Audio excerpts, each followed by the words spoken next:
दिन होना चाहिए मंगलवार। कौन सा दिन होना चाहिए? जम के बोलो जरा, मंगलवार। समर्पित करो। उसके बाद में आप विवाह के लिए अगर समर्पित करे हैं तो विवाह में देरी नहीं होगी।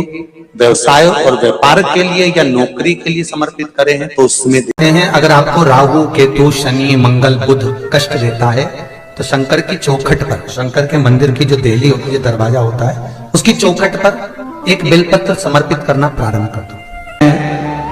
जब जिंदगी में थोड़ी सी भी तकलीफ हो, थोड़ा सा भी कष्ट हो, थोड़ी सी भी अगर दुख हो तो शिव जी को जल चढ़ाओ, बेलपत्र चढ़ाओ। और कोई मन में अगर दुख है तो नंदी के पास 2 क्षण बैठकर अपने मन की बात नंदी से जरूर कहो। क्यों? शंकर भगवान से सीधे आप अपने मन की बात नहीं कह सकते, तो नंदी के कान में जब आप कुछ कह देते हो तो नंदी के कान की बात भगवान शंकर के हृदय तक पहुंच जाती है और शिव जी उसको स्वीकार। केवल एक दीवार ऐसी होती है जहां पर हनुमान जी का चित्र लगाया जाता है। चाहे तुम पर्वत उठाने वाला चित्र लगाओ हनुमान जी का, चाहे बैठे हुए लगाओ, चाहे रामायण पढ़ने वाला लगाओ, चाहे लंका दहन करने वाला लगाओ, चाहे राम नाम जपने वाला लगाओ, चाहे लक्ष्मण को संजीवनी देने वाला लगाओ, चाहे मौन मुद्रा में लगा दो, चाहे स्तुति में लगा दो, चाहे भजन में लगा दो। हनुमान जी का कोई भी चित्र लगता है तो ना पूरब में लगेगा, ना पश्चिम में लगेगा, ना दक्षिण में लगेगा। हनुमान जी का अगर चित्र लगता है तो उत्तर की दीवार में दक्षिण को देखते हुए लगता है। केवल एक ही स्थान। ऐसे उनका आज तक हनुमान चालीसा पढ़ना नहीं है। आज तक कोई चालीसा, चाहे गायत्री चालीसा हो, लक्ष्मी चालीसा हो, शिव चालीसा हो, पढ़ना ही नहीं आती। बस बैठ गए भगवान के सामने और पढ़ लिया आसन लगा के। नहीं नहीं नहीं, चालीसा पढ़ने का भी एक नियम है। अगर कोई लक्ष्य लेकर पढ़ रहे हो तो उसका एक नियम है। पूरी जिंदगी पढ़ते रहोगे तो भगवान की प्राप्ति नहीं है, पर लक्ष्य लेकर अगर पढ़ा है आसन से, जिस भगवान की चालीसा पढ़ रहे हो उसकी मूर्ति या उसका फोटो आपके सामने होना चाहिए। एक घी का दिया, अगर हनुमान चालीसा पढ़ रहे हो तो या तो घी का दिया जलाओ, वो भी गाय के घी का हो, भैंस के घी का मत जलाना। हनुमान जी कभी प्रकट नहीं होंगे भैंस के घी से। घी का दिया लगाइए अगर चालीसा का पाठ कर रहे हो हनुमान जी का। और बहुत ज्यादा संकट है, बहुत ज्यादा परेशानी है तो हनुमान चालीसा का पाठ करो तो तिल्ली के तेल का दिया लगाओ। काली तिल के तेल का दिया, तिल का तेल का दिया हनुमान जी के सामने आसन बिछाकर। बहुत तकलीफ है तो 3 पाठ प्रतिदिन करो और एक आसन से जितने समय 9 बजे अगर आप बैठते हो पाठ करने तो 9 बजे ही बैठना है। 11 दिन तक प्रतिदिन 3 पाठ रोज करो। एक पानी का लोटा, कलश, तांबे का जल अर्थात तांबे का लोटा हो, स्टील का लोटा हो, तुम्हारे पास जो कलश हो उसमें जल भरकर एक सिक्का उसमें पटक कर, एक लौंग पटक कर प्लेट से ढक कर रख दो और प्रतिदिन बस टाइम पर बैठकर पाठ करो। 11 दिन पूर्ण होंगे, जिस कामना से आपने पाठ करा है बस वो सिक्का, वो लौंग कलश में से निकाल लो, जल का आचमन करो और जिस काम के लिए करा है वो जल उस प्रयोग में ले लो। उस प्रयोग, किसी से बात करने जाना है तो वो जल पी कर जाइए, कोई से हाथ मिलाना है तो वो सिक्का, वो लौंग अपने हाथ में रखिए, अपने साथ रखिए। स्वयं जगत जननी जगदम्बा अम्बा मां पार्वती जी नंदी के पास बैठकर शिव की चर्चा करती हैं। इसलिए निवेदन है, यदि कभी मौका लगे आपकी जिंदगी में, कभी जीवन में अगर ऐसा लगे कि बहुत दुख है, बहुत तकलीफ है, बहुत कष्ट है, एक बेलपत्र अपने हाथ में रखो,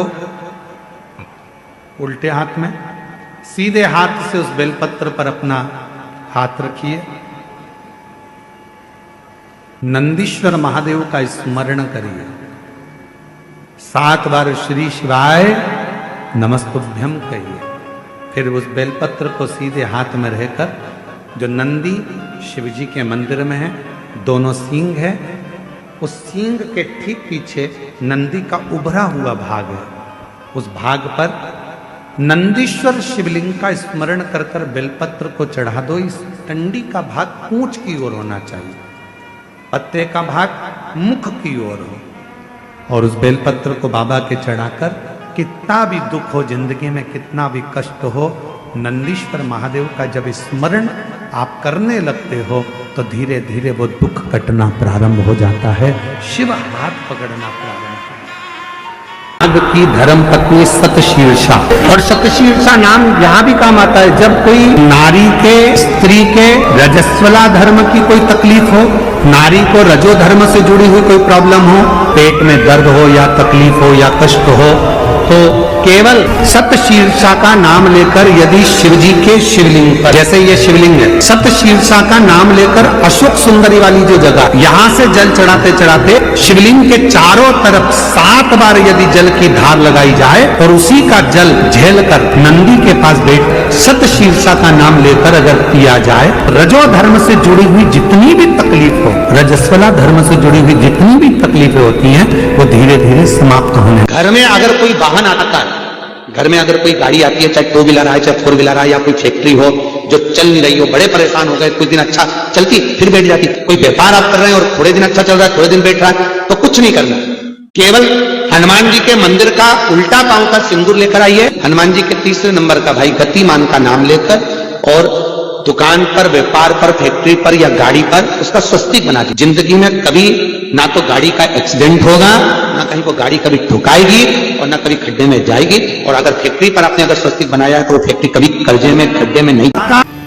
तुम्हारे दंत का दर्शन एक प्रत्यंगिरा के रूप में होगा, और सुनो प्रत्यंगिरा, जहां मेरी आद्य शक्ति सती का पूरा स्वरूप जब पूर्ण तरह से भगवान नारायण के चक्र द्वारा खंडित कर दिया जाएगा, जिस स्थान पर मेरी सती के दंत गिरेंगे, वो प्रत्यंगिरा तुम्हारा ही एक बल स्वरूप दंतेश्वरी के रूप में पूजा जाएगा।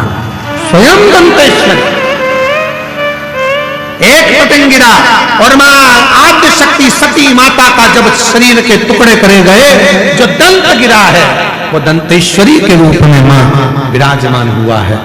आज संपूर्ण जगत जाने ना जाने पर काली पुराण वर्णन करती है, देवी भागवत वर्णन करती है, अथर्ववेद वर्णन करता है कि एक प्रत्यंगिरा माता और एक मां दंतेश्वरी, ये 2 देवियां ऐसी हैं, अगर कोई कितनी भी काली विद्या कर दे, कोई कहीं की भी विद्या कर दे, इन देवी का नाम लेकर केवल दक्षिण में खड़े हो और शिवलिंग पर जल चढ़ाते समय उत्तर की ओर मुख कर कर, जहां अशोक सुंदरी का स्थान होता है, यहां से जल चढ़ाते चढ़ाते धार को जो पानी की आगे ले जाता है, प्रत्यंगिरा माता या दंतेश्वरी माता का स्मरण कर कर फिर जल शिव पर चढ़ाता है, फिर प्रत्यंगिरी का नाम लेकर, दंतेश्वरी का नाम लेकर फिर जल चढ़ाता है, उसकी जिंदगी में अगर कोई कितनी भी तंत्र मंत्र विद्या कर दे, उसके ऊपर असर हो ही नहीं पाता, उसी समय पर कट जाता है।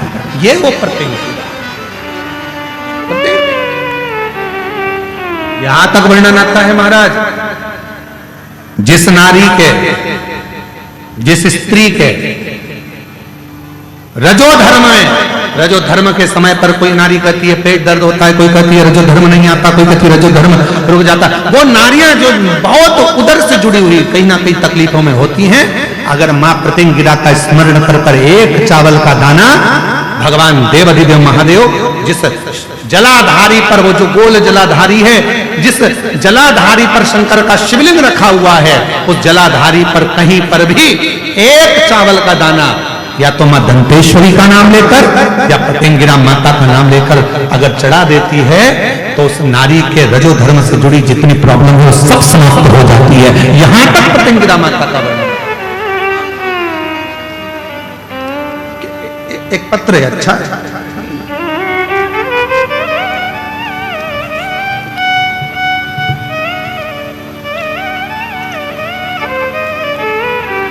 संतोष देसाई, संतोषी देसाई महाराज, मान लो कोई एकदम एक्सीडेंट हो गया, डॉक्टर ने जवाब दे दिया कि अब तो मुश्किल है, बहुत मुश्किल, बहुत मुश्किल, तब प्रयास करो, बन सके रात्रि के समय हो चाहे दिन का समय हो, कभी भी शिव जी के मंदिर में जाकर एक हाथ में दूध लेकर, एक हाथ में जल लेकर, मां प्रत्यंगिरा का नाम लेकर, मां दंतेश्वरी का नाम लेकर उस दूध और जल की धार को एक साथ शिव पर चढ़ाना प्रारंभ करो और प्रारंभ करो और उसका नाम बोलकर कि बाबा उसको संभाल लेना मेरे भोलेनाथ। बहुत डॉक्टर मना कर रहा है पर तू कृपा करेगा तो वो अच्छा हो जाएगा, तेरी करुणा तो वो ठीक हो जाएगा, तू कृपा।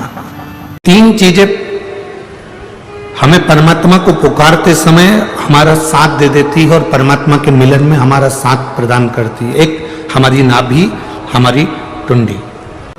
दूसरे नंबर पर हमारा ये दोनों भ्रुकुटी के मध्य में जहां हम तिलक लगाते हैं वो आज्ञा चक्र। ये दूसरे नंबर पर है हमारा आज्ञा चक्र, जहां हम तिलक लगाते हैं, बिंदी लगाते हैं, टीकी लगाते हैं। और तीसरे नंबर पर है जहां हमारी शिखा है, चोटी है, शास्त्राचक्र। ये तीसरे नंबर।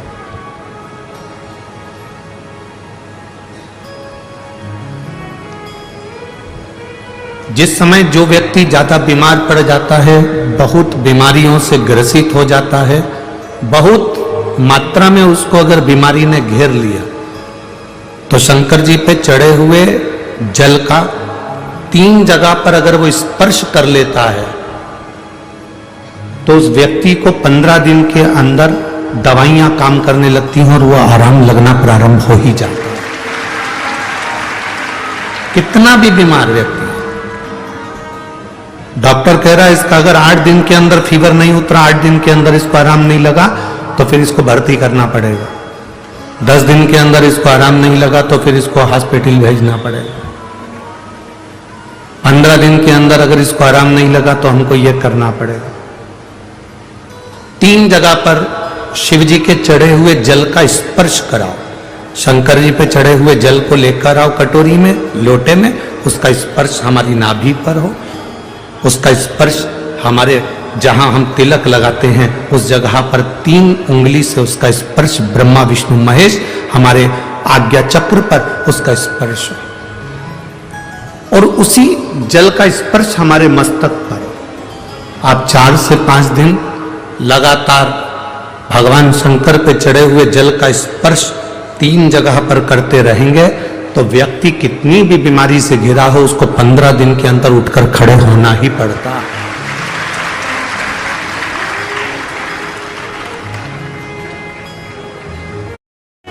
हमारा ये जो तिलक लगाने की जगह है ये हमारा आज्ञा चक्र है। ये कोई साधारण सी जगह नहीं है जहां हम तिलक लगाते हैं। जहां मेरी जीजियां मस्तक पर बिंदी लगाती हैं, टीकी लगाती हैं, मेरे भाई लोग मस्तक पर तिलक लगाते हैं, ये जगह कोई साधारण नहीं है। ये भक्त को खींचने वाला, भगवान को खींचने वाला, प्रभु की तेज पुंज को खींचने वाला स्थान है ये हमारा आज्ञा चक्र।